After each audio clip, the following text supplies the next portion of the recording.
In 265 BC, Hiero II of Syracuse, after their battle against the Mamertines near Mylae and after in Longinus River, claimed himself king and besieged the city of Messana. No flinching! The gods, too, look on in keen expectation for threatening hordes.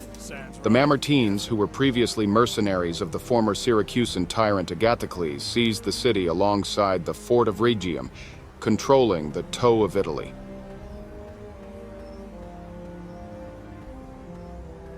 During their defense against the besiegers, who were the Syracusan army, the Mamertines asked for help at the Carthagenian Republic.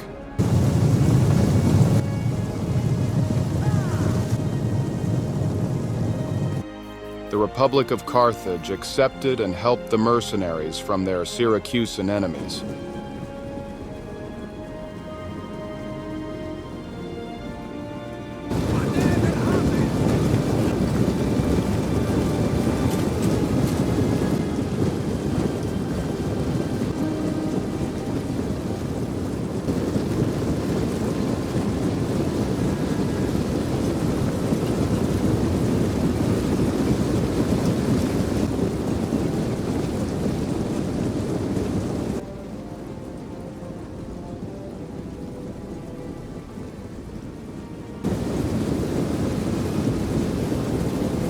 When the Carthagenians arrived, they prepared for the Syracusan siege and fought with determination and courage.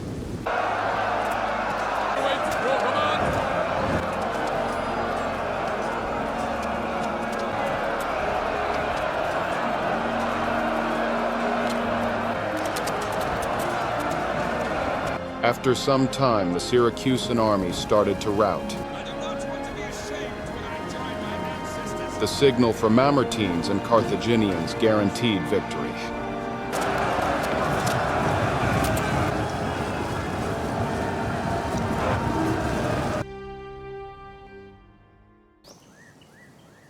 After the siege, the Mamertines agreed with the treaty which garrisoned the city of Messana with Carthagenian forces. Hannibal Gisco and his son Hanno became the governing commanders.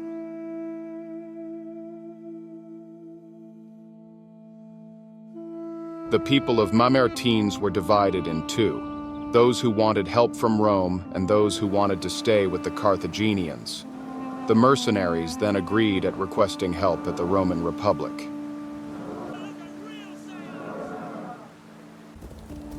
Your next command?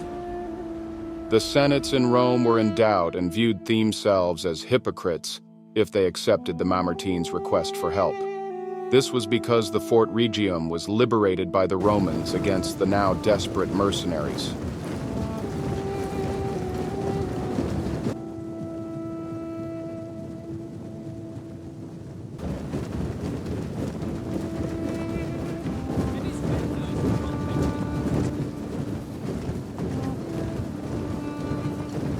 One of the Roman consul, Appius Claudius Caudex, persuaded the Senate. And so, with the Senate approval and accepting the Mamertines' call for aid, he went to Messana with 2 legions. Rome was aware of the risk of a full-scale war. The Roman tribune Gaius Claudius negotiated with Hanno. This was interrupted, however, by the Roman forced passage across the strait.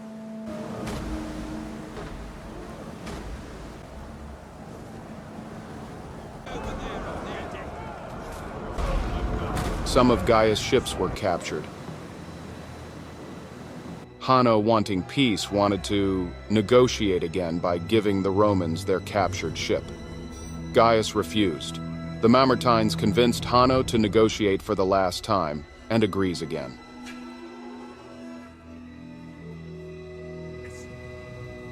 This time he was captured. The Carthagenian general was then forced to go back to his homeland, where he was then crucified for not fighting the Romans and for his cowardice.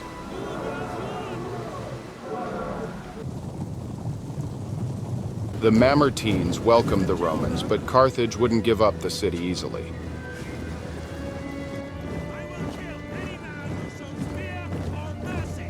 Hiero II of Syracuse allied himself with the Carthagenians and joined the battle.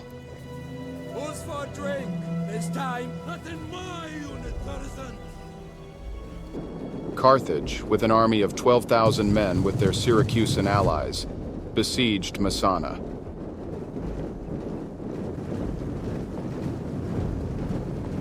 The Romans, upon seeing their enemies outside the walls, they too prepared for the battle, choosing to fight them outside the city.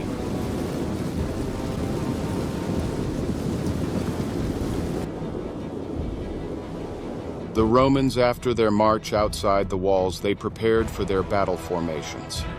Rome used the triplex aces, or triple array, with the youngest of the army, the velites, poor young men equipped with javelins and acted as skirmishers. Velites! These men at the start of the battle were the ones who covered the melee infantry. The first line were the hastati, acting as the first offensive line. Hastati! Then the principes,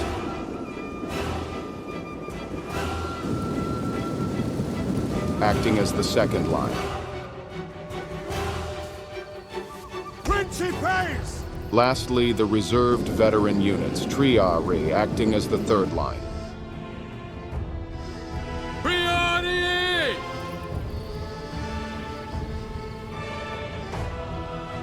Instead of being a straight line, the Romans were organized in a checkers formation.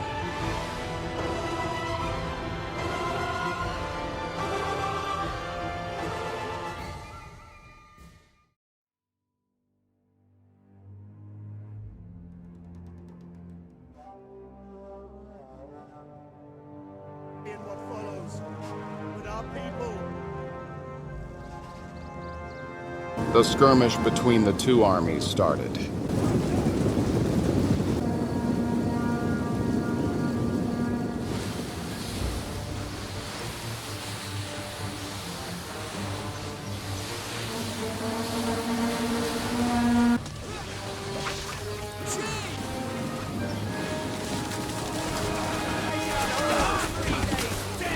We're more about them than you!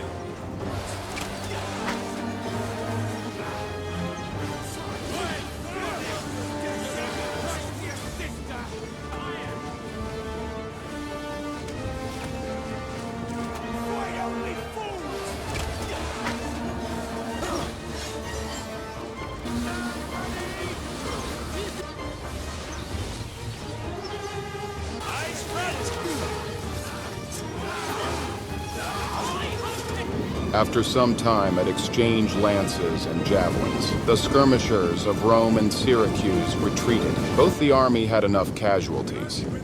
The Syracusan light hoplites started to advance at the Romans' front line.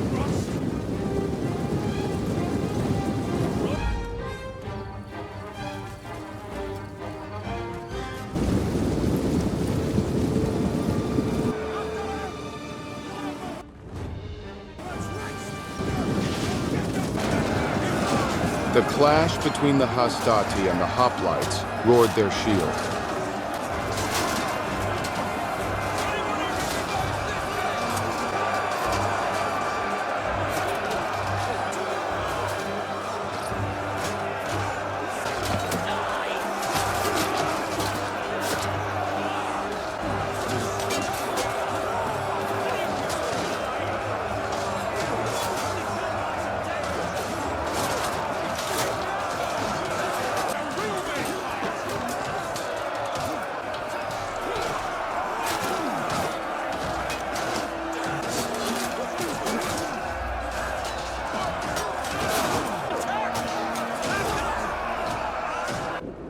Some hastati started to get back the line, and in their place, the principes held the hoplites.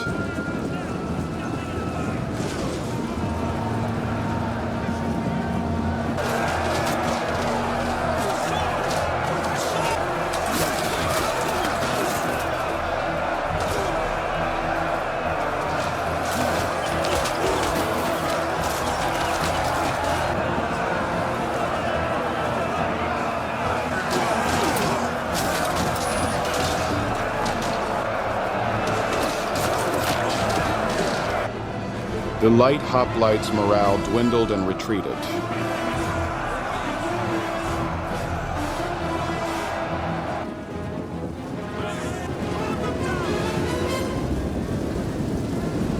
The Romans defended very well at the first charge. But the Syracusan heavy hoplites were coming for the second wave. The Romans quickly reorganized and the hostati came forward again.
At the first day, the Roman legionaries, alongside their mercenary allies, held against Syracuse's advancing army.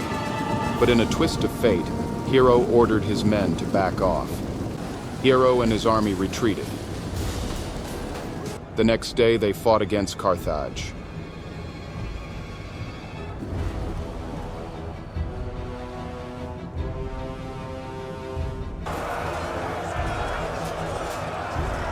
The Carthagenian force had hoplites and light infantry.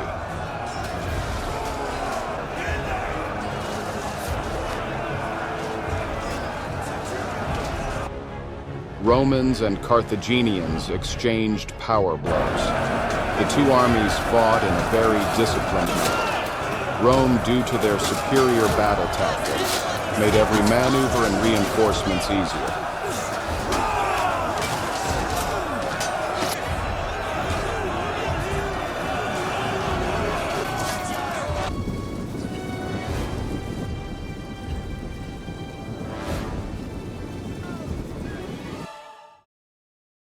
Syracuse and Carthage lost 6,000 out of the 12,000 soldiers.